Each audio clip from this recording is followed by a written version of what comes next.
Hello everyone, welcome in the Anderson classes. So today's topic is rigidity and spasticity. So we are talking about the rigidity in which, what is the rigidity? In which extra pyramidal system is involved. This condition is caused by increased muscle tone throughout the range of the movement in the muscle groups of the affected areas. It often affects one hand initially, progressing to one side of the body and then the other, and finally the neck and the trunk. It becomes more pronounced when the person develops certain characteristics, namely a characteristics posture, especially when walking, in which the neck, thoracic spine, hips, and knees are flexed.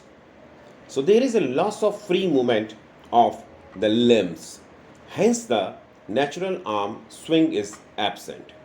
The next is impaired spinal rotation. Then a tendency towards stiff wrist extension and flexion at the metacarpophalangeal joint.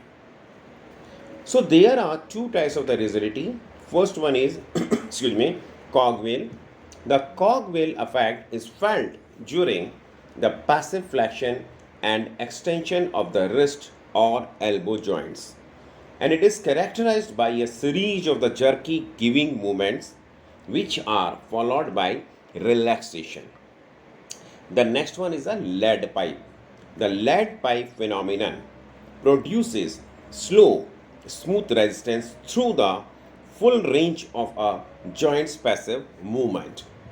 So, rigidity increases with the anxiety and concentration.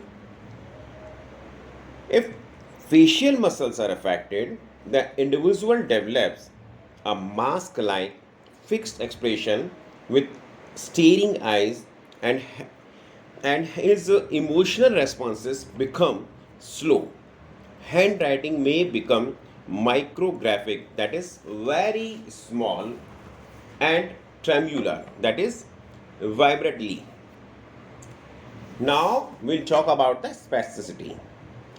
So in which pyramidal system is involved. The spasticity is a disorder of the tone characterized by an initial increased resistance to stretch which may then lesser abruptly. The degree of the spasticity varies with the child general conditions, emotional state, temperature, and health. It also depends on correct positioning and the degree of the support of the child. So, if the spasticity is severe, the child is more or less fixed in a few typical patterns due to the severe degree of co-contraction of the involved parts, especially around the proximal joints, that is shoulders and the hips.